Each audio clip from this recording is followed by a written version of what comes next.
We are back, ladies and gentlemen. This week is the week we have all been waiting for all off-season. The sport that many of us don't go a day without thinking about. It is week 1 of the 2024 college football season. I call it the best time of the year when you have football, cooler weather, and the holidays start to roll in. This stretch between the end of August and into the next year is something that cannot be beat, and I believe this year will be one of the crazier years in recent memory. Now, this year's week 1 is pretty solid, couple of ranked matchups, and a few underrated games that I will bring to your attention.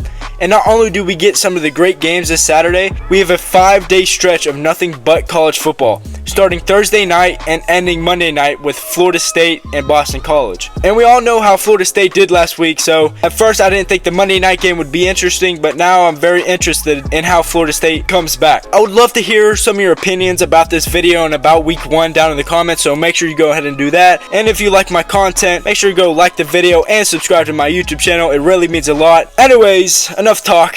Up first, we will start with College Game Day's pick of the week and what I call the Fraud Bowl. Every year, the poll voters rank the Aggies and Notre Dame way too high, and they usually get exposed early in the season. My advice to you is do not throw your money away to the winner of this game further down the road. I believe whoever wins this game is less of a fraud, but still holds that fraud title. But this game should be very exciting, a great way to kick off the 2024 season, a night game in Kyle Field, and a stadium that holds 102,000 fans, and a game against one of the bigger brands of the sport. I know for a fact each seat will have an owner Saturday night, so it's going to be loud. Notre Dame is coming to a hostile environment in the SEC. It's going to be very hot to start off the game, and honestly, I believe the Aggies are less of a fraud than Notre Dame. I have more confidence in Texas A&M right now than I do Notre Dame. I believe the Aggies will pull off a home win in front of a sold-out crowd in College Station. Next up, we get a top 15 matchup that probably will have you turning it off sooner than expected. I honestly believe Georgia right now is the best team in all of the nation, and I also believe Clemson is not a top 15 team in the country. Maybe I will regret these words, but this game won't even be close. It'll be a repeat of 2021. I fully expect Georgia to blow them out and win at least by 17 points. This game is also called a neutral site game, but the game is in Georgia, so is it really a neutral site game? I say no. I know you can't get it perfectly in between the two schools, but when it's in the home state, I just see no way Clemson winning this game. It doesn't sit right with me, so I got Georgia in a blowout. Next up will be the game that we will all be watching after turning off the Georgia-Clemson game. They both start at the same time. You'll watch Georgia and Clemson for like the first couple of drives, then you'll turn it to Penn State at West Virginia.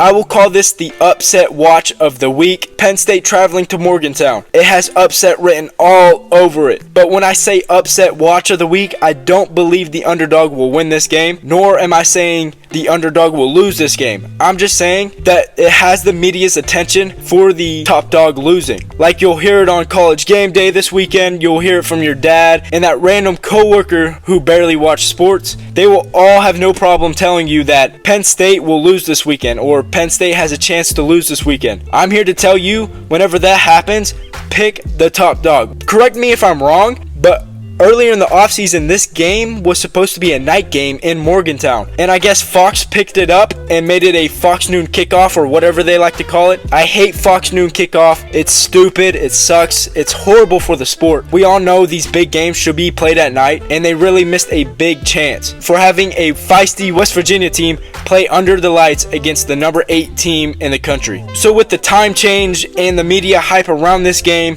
I will be picking Penn State. I think they truly ruined this week 1 game. It could have been a night game, you know. But yeah, with all that happening, I have Penn State coming out with a 1-possession win. Let me know in the comments what you guys think about this game, because I think this is one of the most interesting games this week. One of the most underrated games this week as well, because it's not a top 25 matchup. So let me know who you guys think is going to win this game, because I'm a little 50-50 on it. After those 2 noon games, you can turn the channel to the Battle of Florida, where the Miami Canes will travel to the Swamp in a battle against the Gators. Now, the biggest storyline for the Gators is that they have the toughest schedule in the nation. They're the only team to play 9 ranked teams.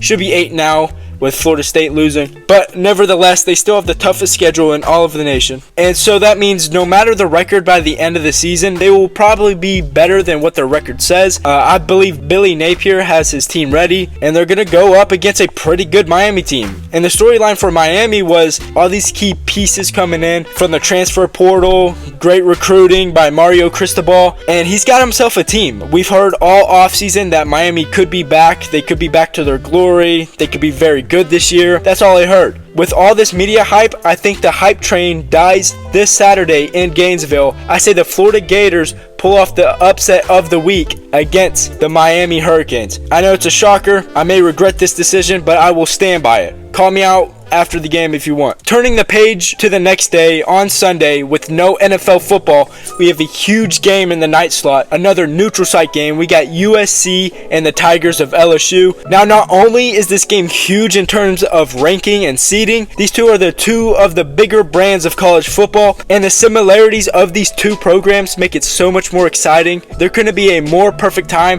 for these two to meet. First, let's talk about the quarterbacks. Both of these programs lost their starting quarterbacks to the NFL. A great achievement for these teams, but not only did their quarterbacks make it to the NFL, they both won Heismans. So essentially, both these teams lost their Heisman quarterbacks. So the quarterback is a huge question for both of these programs. I'm excited to see the quarterback play this weekend. So there's many questions to be answered, like how's LSU's defense, stuff like that. Honestly, I'm not too fond of Lincoln Riley and Brian Kelly. I think both coaches recruit well, but usually never live up to the hype that they're supposed to with the talent they have on their teams. So I don't believe in any of them, but if I had to pick, I would go with Brian Kelly and the LSU Tigers winning by one possession in Las Vegas. And it should be a very entertaining game. I think the schedulers picked the best time to play a huge matchup on a 3-day weekend where the NFL does not play. So that about sums up the week 1 slate. I'm so glad college football is back. It's my favorite time of year. All this offseason talk about this or that and this or that can finally be put to test on the green field. I believe I'm going 5 for 5 on my game picks this week. Also, let me know in the comments what other games I should keep an eye on. Make sure to also follow my Twitter for more college football content. My DMs are open. If you enjoyed the video, make sure to like and subscribe. And enough yapping. I hope you guys have a great rest of your day and enjoy the full slate of college football this weekend.